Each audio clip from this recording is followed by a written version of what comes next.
Alright guys, this is Mike and John with Open Ears Music, sitting here with SUSTO. Appreciate you guys sitting down with us today. Absolutely. Thank you. Alright, so just want to kind of ask you guys some questions real quick.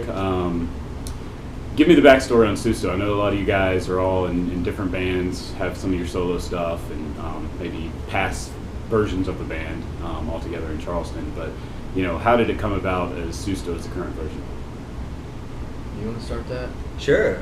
When I moved to Charleston 3 years ago, I moved into this house where I didn't know anyone, and Justin happened to be living upstairs. And I'd heard about his past with music and his success, and we just started writing songs off of our friendship. We got tight right away, and we trusted each other. And I guess from there, we just kind of started recording, and we didn't expect anything from the recording process. We were just friends hanging out, and we were recording with a bunch of other people as well. It was very spotty too. It was like done over a lot, like a pretty wide period of time, just like in periods, in spurts, I feel like. Yeah, definitely. But I really, all I can really say is that it's a friendship-based band.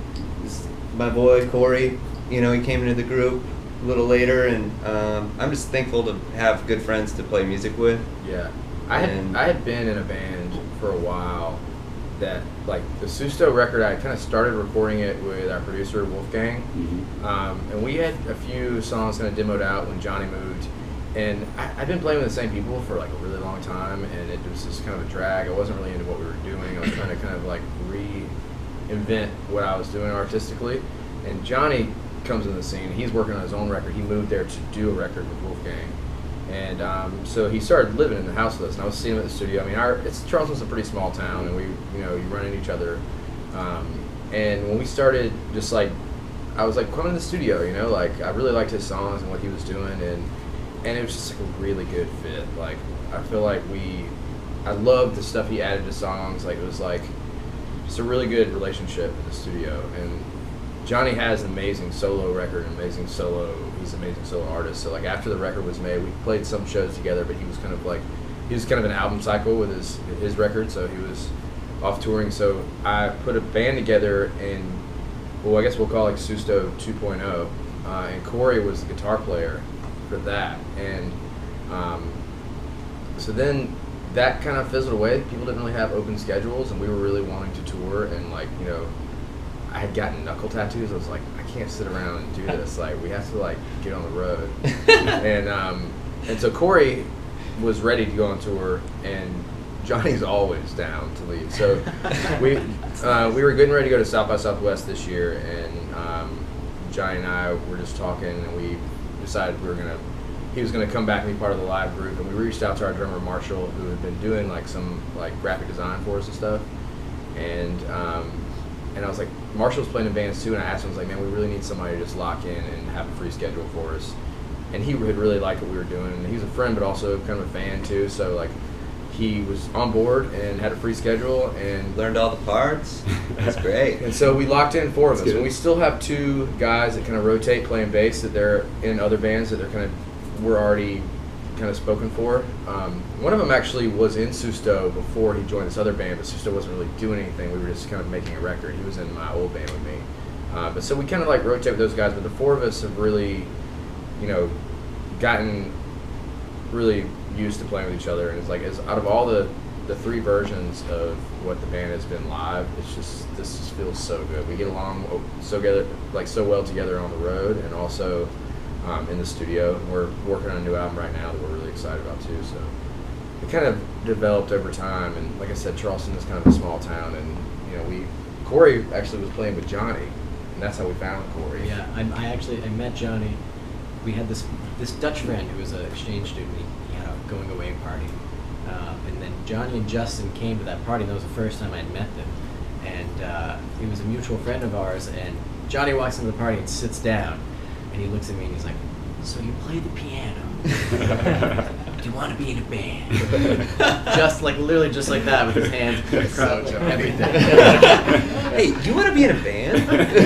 he had never heard me play, never met me or anything. Just like, do you want to be in a band? And that's how I got started running with these guys. Nice. So, Yeah. that's how I started running So- with the Acid Boys. Our Dutch friend Tom, like actually when he was leaving too, I don't think I met you at that party. I was kind of a little three sheets to the wind, but like I was there. And then like when Tom was going away, we met at this place called Jack's Cafe in Charleston, and Corey was there with another guy named Matt, who Corey was kind of playing old time music with, and Matt ended up being the bass player for a while in our band. He was one of those guys that didn't really have an open schedule. We were sitting around. I was like, "Yeah, I play music too. We're trying to do this like cosmic country thing," and they're like, "Man, that's exactly what we want to do." And it was just cool to meet because I mean, there's a lot of people making music in Charleston, but there weren't a lot of people going for necessarily what we were going for. Yeah. So it was a good fit, and glad we all found each other. And now Corey lives at the house where Johnny and I met, and so it's like it's all come full circle. Yeah. It really has. Well, tell us. I mean, Charleston is not somewhere you think automatically of the music scene, but it seems like there's now a lot of good bands coming out, Brave Baby and others on Hearts and Plugs, the label. So, Yeah. Is it kind of a vibrant community that people just don't know about? Yes, I think that's a good way to put it.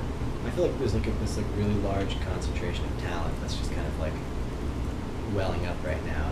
There's like people don't know about it because there's not an infrastructure like that can support it right now. But I see it as like maybe a new hub, or it's just like really cool stuff. As far as like touring, it's not like an A or even maybe B market for people coming through. So now people are starting to go because it's getting recognition. It's becoming kind of a destination. So people go to play there. But like as far as venues and stuff, there's not a lot of like appropriately sized venues like there are in other places like Chapel Hill or Athens.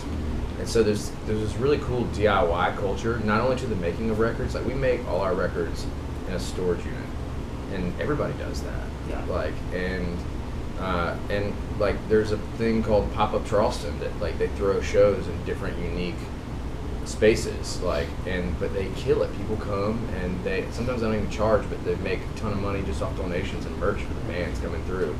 And then you have, like you mentioned, Hearts and Plugs, which is kind of a DIY label that was started just because there was nothing else. Nobody else was paying any attention to any of us. So Dan McCurry, who was behind Hearts and Plugs, just kind of started it as a collective. And we had a kind of a Hearts and Plugs showcase this past weekend in Charleston. That's something we have every summer called the Shindig. And it was amazing, the quality of the music. It was all from, there were a couple bands from Columbia too. I But thought we were at South by Southwest for a minute. But like the South by Southwest of 10 years ago. You know? yeah, right.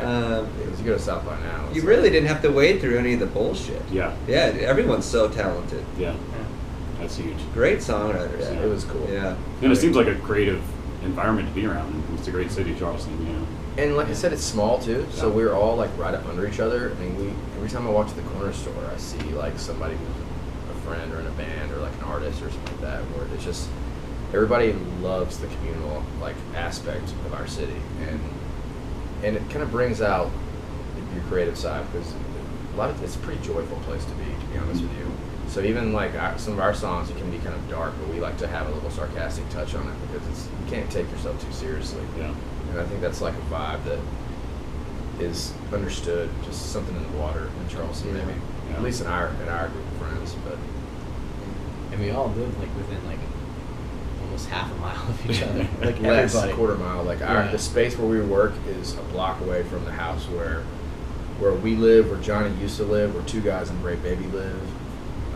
And then just down the street, you have the rest of the guys in Brave Baby. You have these other bands. It's just everybody's. It's like this little village. Yeah. It's really cool.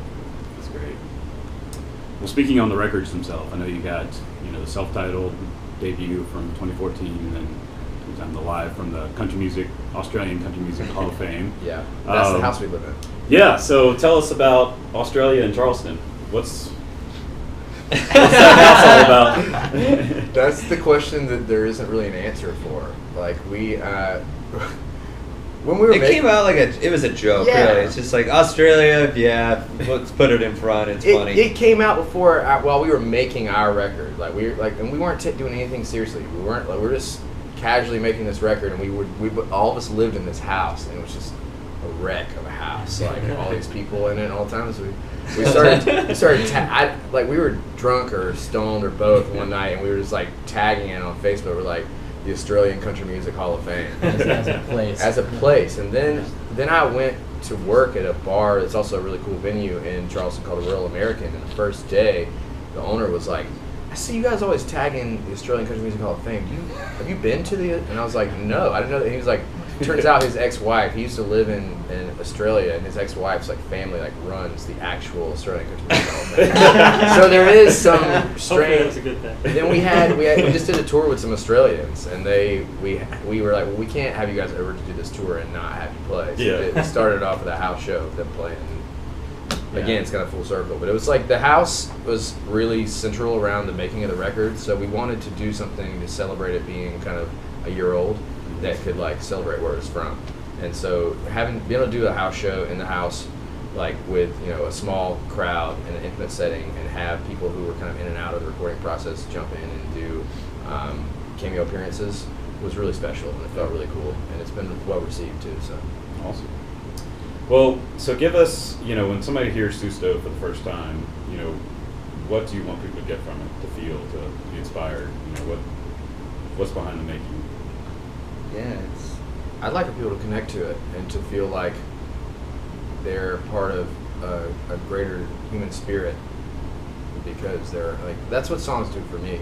They like make me feel like I'm on this stream of consciousness that somebody else is on too. And maybe you don't know exactly what a song is written about, but there's like little parts or lines or even words or melodies that jump out at you and evoke a certain emotion or a certain memory or a certain idea. Like, just to connect with people through it is, I think, the main goal, and to have that flow both ways. And we can't forget on the interview, tell us about the Acid Boys. There may be a little LSD inspiration in there.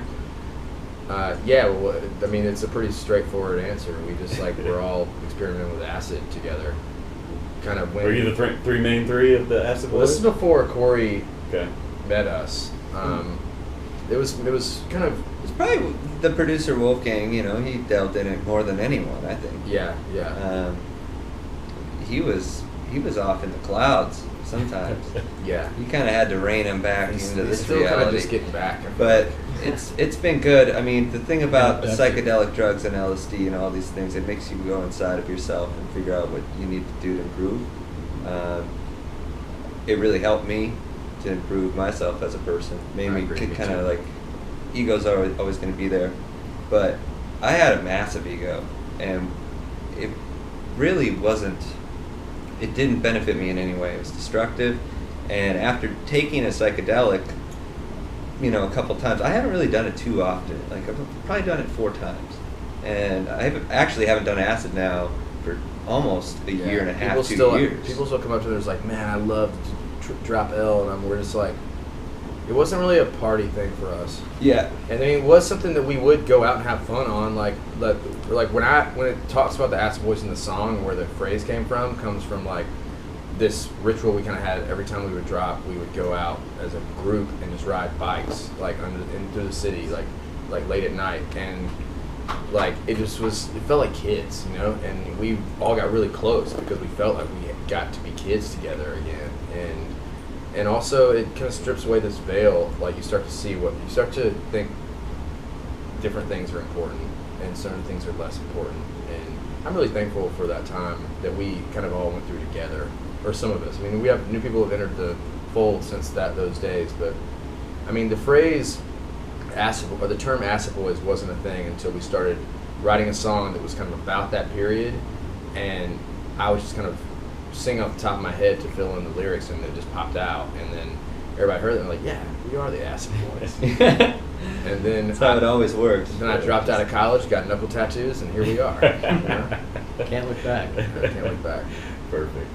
Well, last question before you guys have to go. Obviously tonight's a big night, the first of a tour with Iron and Wine and Ben Bridwell from Band of Horses. How did this come about? And this has got to be a huge, exciting thing for you guys, right? Super exciting for us. It's also a good opportunity for us to just play in front of new people that have never heard us before. And I think Ben kind of knew that. It all came it all came about because of the kindness of Ben and Sam. As we were talking to you guys about before, like Ben lives in Charleston, has been really supportive of our local scene and everything that's going on. He's an incredible human being. Yeah, he talks about really this, is. Yeah, he's just like, it's so amazing to meet a guy who's had so much success and see him be so humble and so giving and kind. And he's been really supportive, and he wants to see us do well, and he wants to see our music spread around. So we're thankful to be here, and we're just thankful for these two guys for having taking us under their wing and helping show the world what we do. Awesome. Well, cool. Well, appreciate you sitting down with us, and Yeah, best thank of you. luck on tour tonight. Have a great time. Thanks so much.